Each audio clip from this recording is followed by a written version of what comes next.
EGM Network.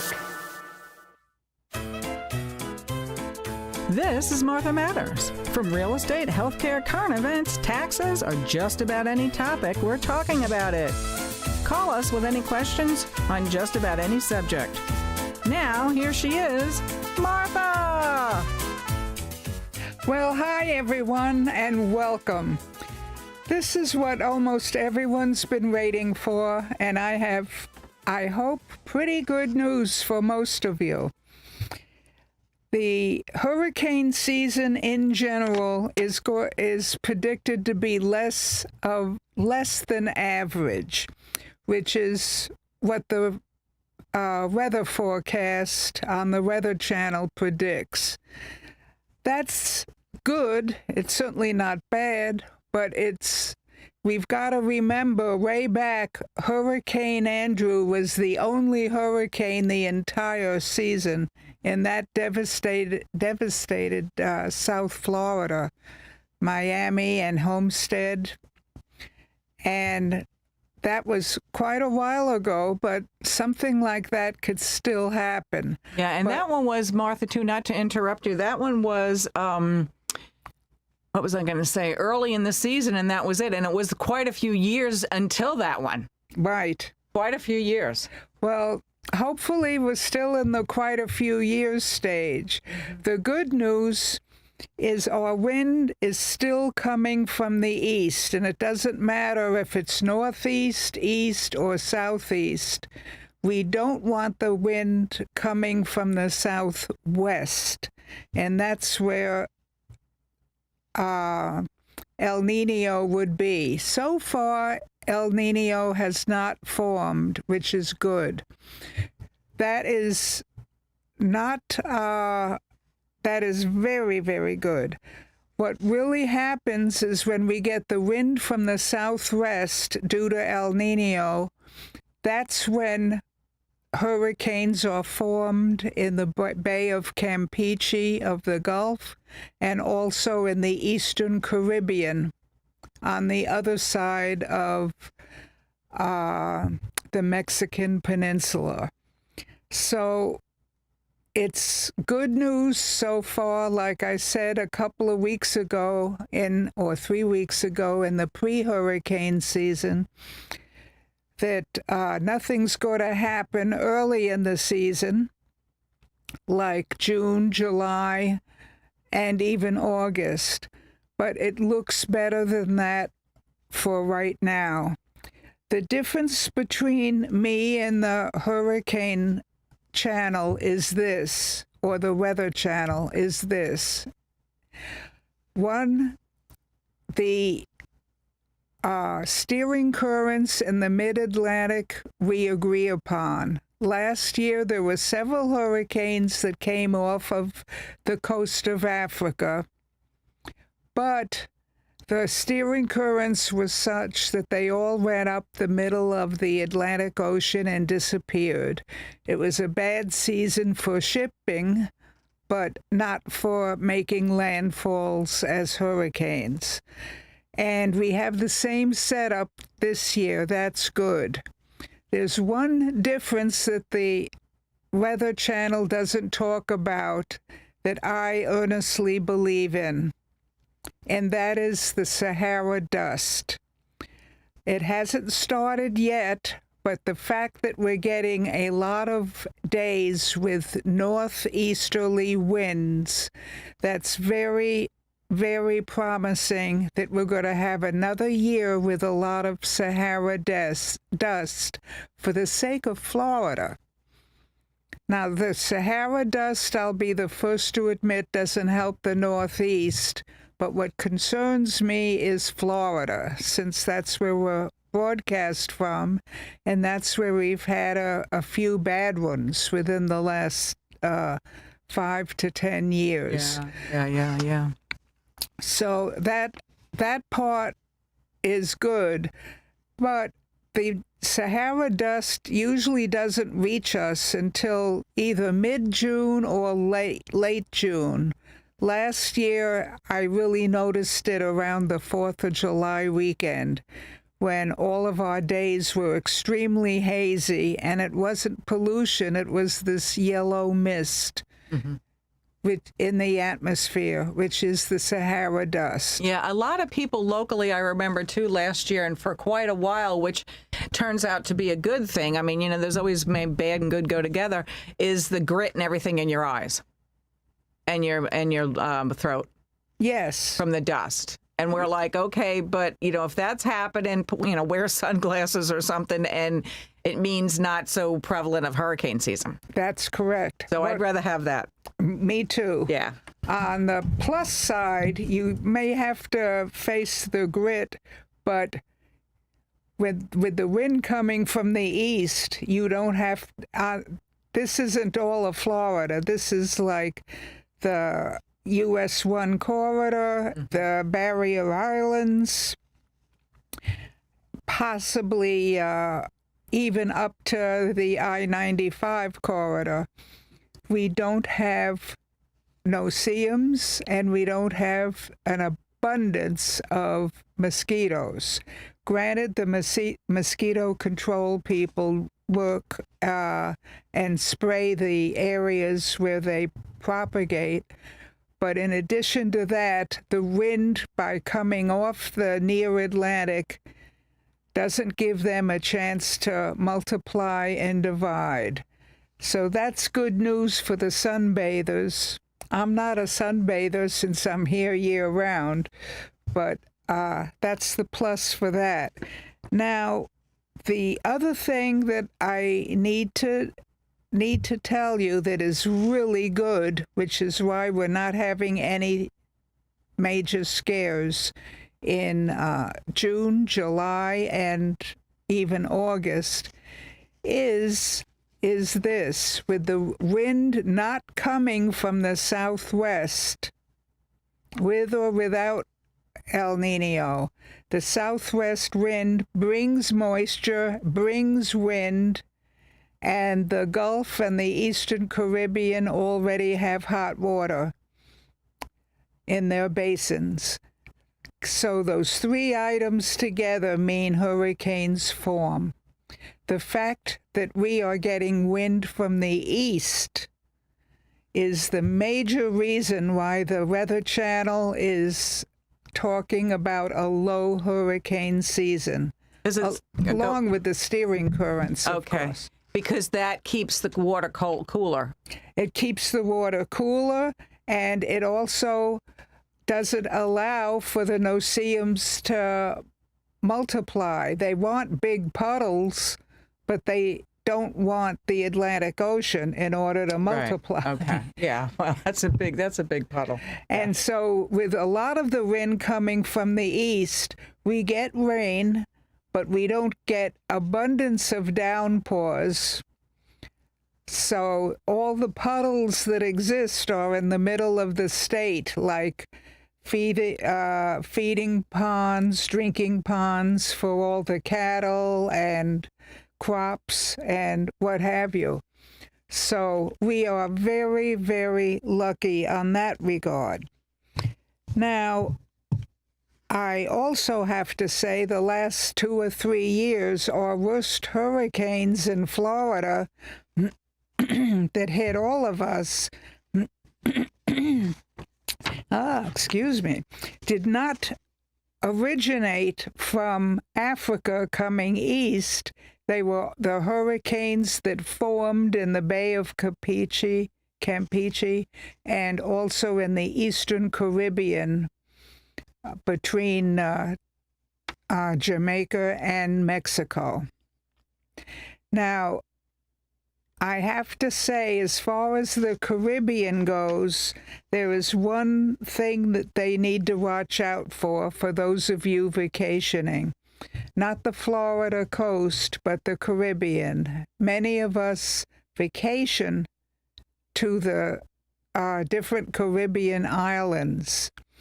And last year what happened, a hurricane from the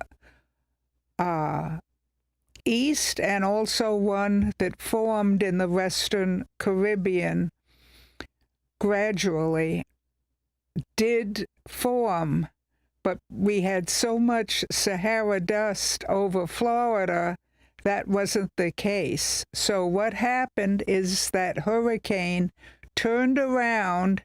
Instead of moving west, it turned around and moved east and did a terrible number on Jamaica and ended up going out to sea in the Atlantic.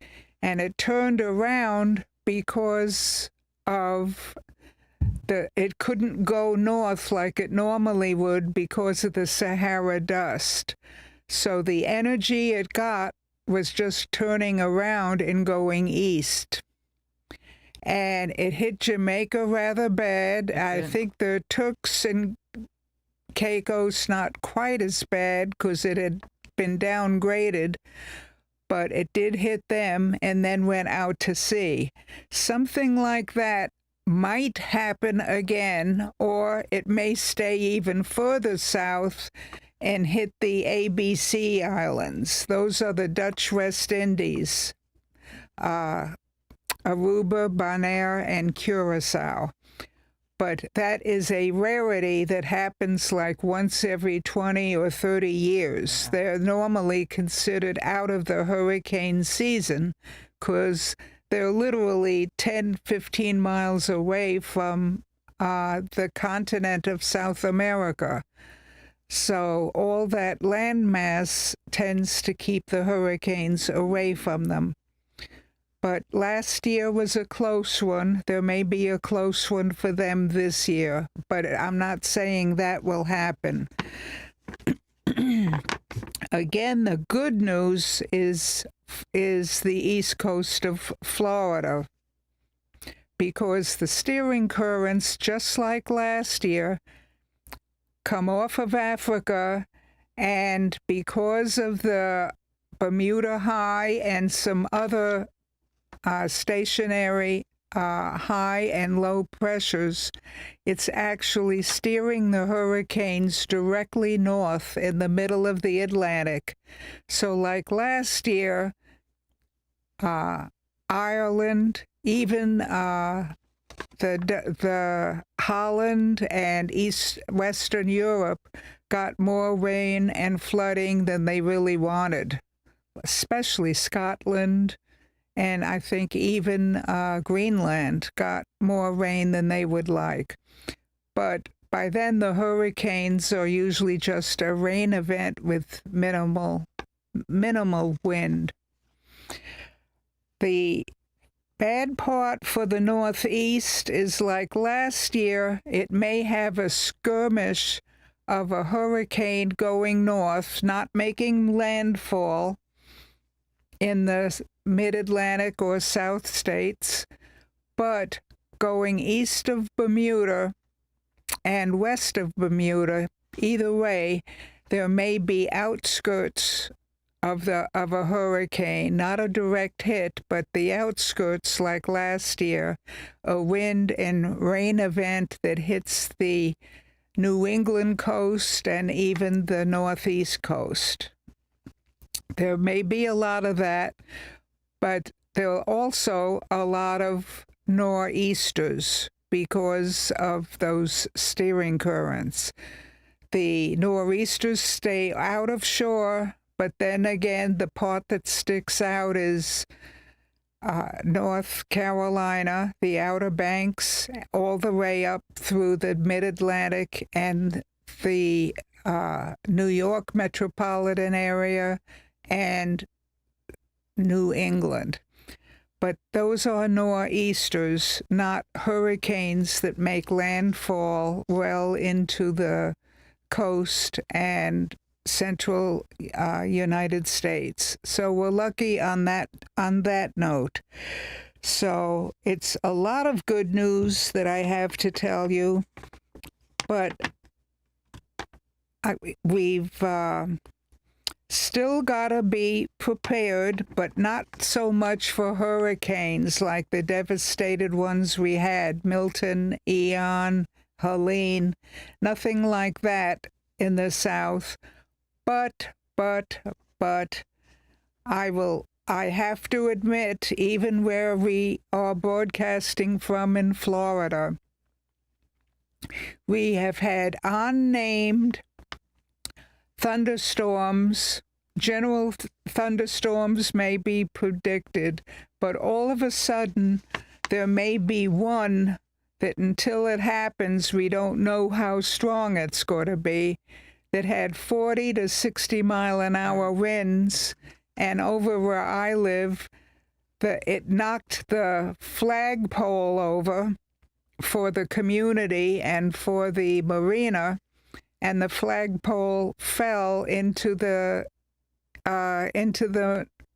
marina area of the Indian River Lagoon.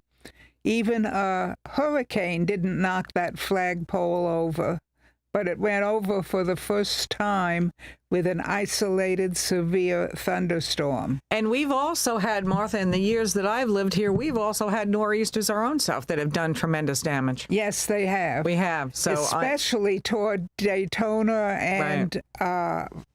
and also Jacksonville. Yeah, we have. So we're not out of the clear completely. Right. But it's good not to have so a severe major hurricane with a direct landfall like we did with Francis and Jean. Well, last year's, too, was an anomaly, hopefully, that we didn't, the first time we had all the tornadoes. Yes. That was never predicted. Right. Never predicted. Well, that wasn't even this past year. That was, believe it or not, the year before. Wasn't it? Wasn't 25? It was 24. 24, okay. Well, I'm losing time, Martha.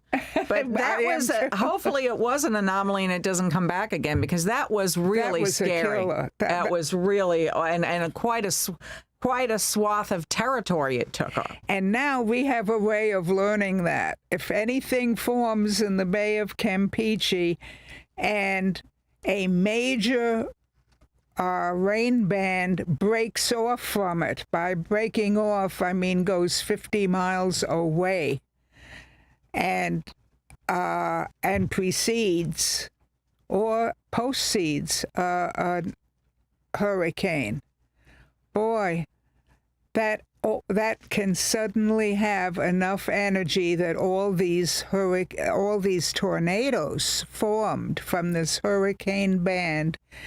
And it's the first time Vero, St. Lucie, and the entire Treasure Coast was exposed to tornadoes like we've never seen before. And plus they preceded the hurricane, which was the really scary part. Nobody predicted that. Nobody saw that coming, literally. Yes. At all. So, okay.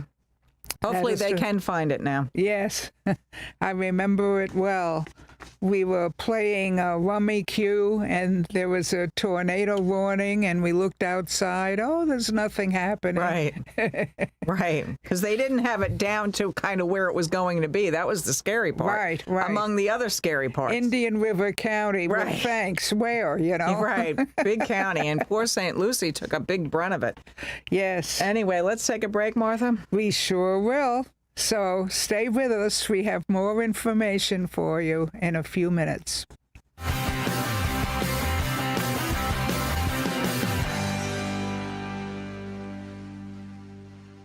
Evergreen Media is your go-to for podcasting. Business owners, boost your brand by educating clients with your own show. Just show up. We handle everything else. Get your custom video podcast on Facebook, YouTube, and more. Start today at egreenmedia.com. Tired of pool chores draining your weekend? Deja Blue Pool Service provides the expert skimming and chemical balancing you need for a crystal clear paradise. For Vero's most reliable professional care, Google Deja Blue Pool Service. Keep it clean, keep it blue. Welcome to Riverside Theater's Comedy Zone, where the comedy is wild, untamed, and downright hilarious. Hit the zone this Friday and Saturday night at 6:30 and 8:30 for the Treasure Coast Best Live Stand-Up Comedy Show, featuring nationally recognized comedians with cabaret-style seating and food and drink table service. Buy tickets at riversidetheater.com and get ready for a night of non-stop laughs. Are you opening a used car lot, pawn shop, a restaurant that will serve beer and wine? In the state of Florida, these and many other industries require a Level 2 live scan background check for clearance to work in your industry. A1A Fingerprints is your certified live scan source from Broward to Brevard. And if you're a medical provider, you need to be registered on the ACA web portal. A1A Fingerprints will help you navigate and comply with the law. Call 772-494-6556 or visit a1afingerprints.com. A1A Fingerprints.